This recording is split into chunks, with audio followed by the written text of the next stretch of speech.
అందరికీ నమస్తే అండి.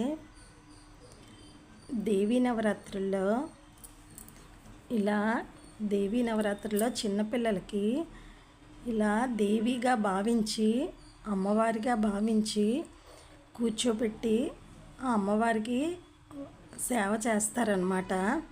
అంటే మనం దేవుణ్ణి అమ్మవారిని ఎలా ప్రార్థిస్తామో ఎలా అన్నీ పెడతామో అలా ఆ చిన్నపిల్లల ముందు ఆ చిన్న పాపకి పారాని పెట్టి కుంకుమ బొట్టు పెట్టి ఇలా అమ్మవారికి పెట్టినట్టుగా పళ్ళు ప్రసాదాలు అన్నీ కూడా అమ్మవారి ముందు పెడతారనమాట. అమ్మవారిలాగే పువ్వులు పెట్టి అలా అలంకరిస్తారు. ఒక అమ్మవారిగా భావించి ఆ పాపకి పూజ చేస్తారండి, దుర్గగా భావించి. అలా ఎక్కువ మంది నిన్న దుర్గాష్టమి రోజు పూజ చేస్తారనమాట.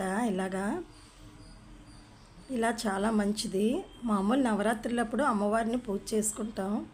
ఇలా చిన్నపిల్లని మన ఇంట్లో ఆడపిల్లలకి ఇలా చిన్న పాపలే అన్నమాట. ఇలాంటి పాపలకే మనం పూజ చేయాలి. ఒక దుర్గగా భావించి పూజ చేయడం చాలా మంచిది కదా. అమ్మవారిని స్వయాన మనం పూజ చేసుకున్నట్టుగా ఉంటుంది.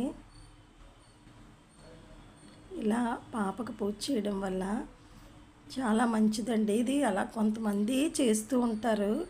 కొంతమంది అలవాటు ఉన్నవాళ్ళు ఇలా చిన్నపిల్లలు ఒక్కరు కానీ ఇద్దరు కానీ ముగ్గురికి కానీ ఇలా పూజ చేస్తారనమాట.